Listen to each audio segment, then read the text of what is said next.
네, 계속 이어서 도집합, accumulation 포인트들을 다 모아놓은 집합을 도집합이라 하죠. 그래서 accumulation 포인트에 대해서 좀 더 다른 예제를 살펴보도록 하겠습니다.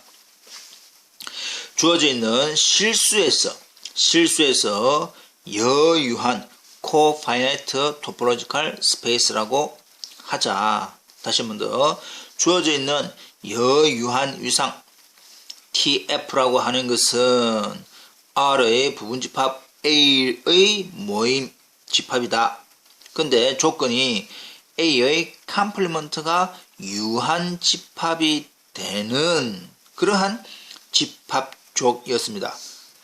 공집합을 원소로 가지는 유한 집합의 여집합, 유한 집합의 컴플리먼트, 공집합을 원소로 가지는 유한 집합을 제외한 나머지 부분, 이 우리가 여유한 위상 공간에 대한 모임이었다. 그렇다면 그 주어져 있는 R의 임의의 부분집합 A에 대한 도집합을 구하시오. 근데 조건이 A가 실수의 부분집합이니까 A가 무한집합일 수도 있고 유한집합일 수도 있더라. 무한집합에 대한 R의 무한 부분집합에 대해서는 도집합은 실수 전체이고 R의 유한 부분집합에 대한 도집합은 공집합이다 라고 하는 사실을 우리가 살펴보겠습니다. 이 내용은 앞으로도 계속 나올 겁니다. 부분집합 A의 도집합, 우리가 말하는 집적점이 될 수 있는 경우는 모든 실수입니다. 원래 주어져 있는 전체 집합의 원소가 다 가능성이 있다. 그래서 임의의 실수 원소 P에 대하여 P를 원소로 가지는 오픈셋을 먼저 알아야 됩니다. 여유한에서 오픈셋이다라고 하는 것은 전체 실수 집합에서 몇 개, 유한계를 뺀 형태들이 주어져 있는 P를 원소로 가지는 형태입니다. 여기서 P를 원소로 가지기 때문에 x1, x2, xn은 P가 아니다 이 말이죠 지금. 예. 왜냐하면 x1, x2, xn 중에서 P하고 같아지는 게 있다라고 한다면 아래서 뺀 거니까 P를 원소로 가질 수가 없지요. 예. 그래서 일단 P를 원소로 가진 오픈셋은 여유한에서의 오픈셋은 실수에서 유한계를 뺀 건데 P를 원소로 가지려고 하니까 주어져 있는 x1, x2, xn은 P와 다른 이 말입니다. 자, 첫 번째 케이스. 무한집합, 어떤 A의 부분집합이 무한집합이라고 한다면 R-x1, x2, xn이라고 하는 이 부분이 실제적으로 뭡니까?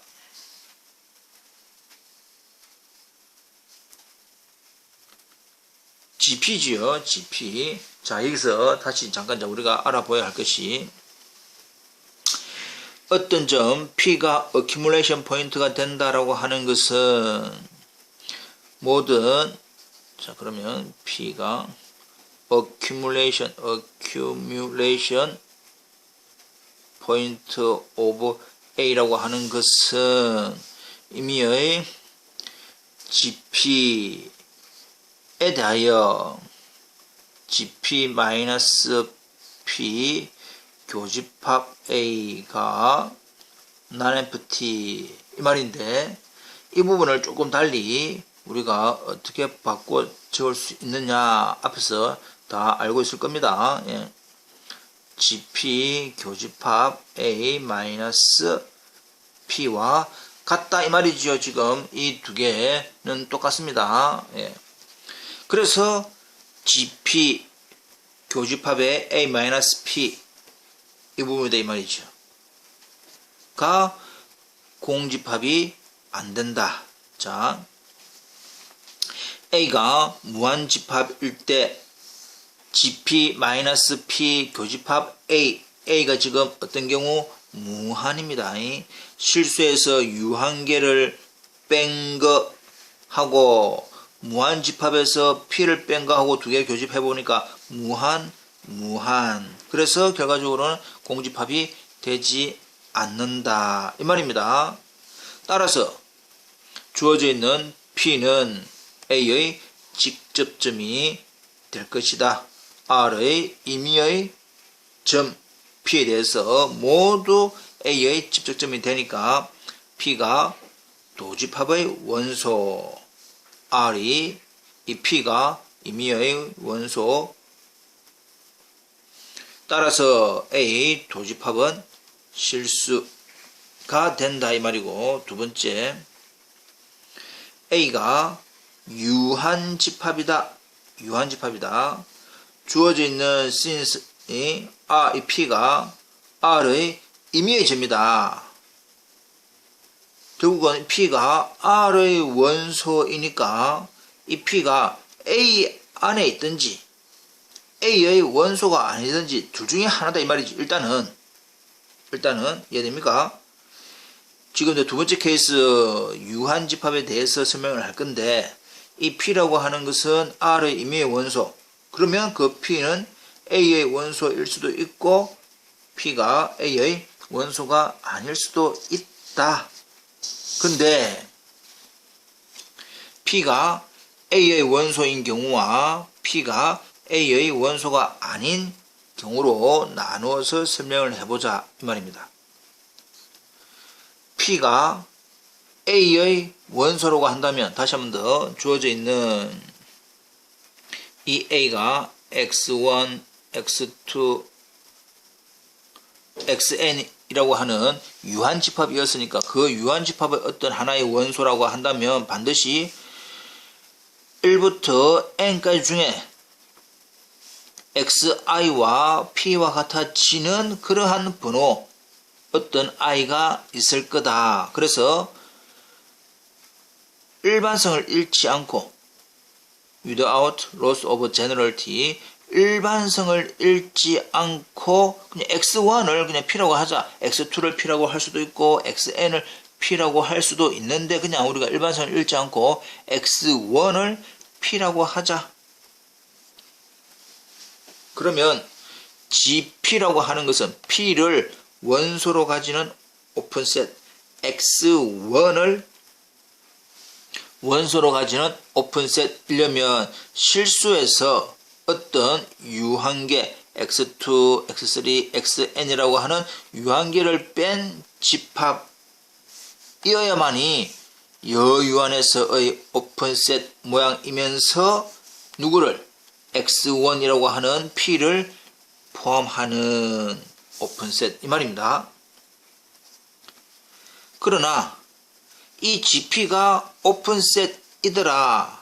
근데 그 오픈셋에서 P를 뺀 거하고 A하고 교집합을 해가지고 이것이 공집합이냐 공집합이 아니냐에 따라서 P가 직접점이 될 수도 있고 안 될 수도 있다 이 말이지요. 예, 그래서 이제 GP-P 교집합 A를 해야 되는데, 똑같은 방식으로 GP 교집합 A-P까지는 이제 이해했네. 근데 여기서 너는 이 GP가 실제로 이제 GP가 위에서 R-X2, X3, XN 이라고 한 겁니다. 교집합에 A-P라고 하는 것이 X1이었지요. 예. R에서 X2, X3, XN을 뺀 거 하고 A라고 하는 X1, X2, 자 다시 한 번 더, 이 A가 X1, X2, XN 이었습니다. X1, X2, XN에서 X1을 빼, 그러면 X2, X3, X4, XN만 남는데, R에서 X2, X3, XN을 뺀 거하고 교집합을 해보니까 당연히 같은 부분이 없지요. 그래서 공집합이다.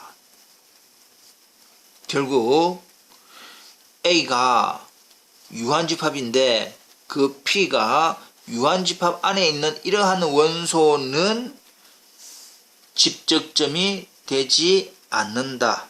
즉 도집합의 원소가 아니다. 그래서 P라고 하는, 그러니까 A 원소 안에 있는 것들은 A의 집적점이 아니다.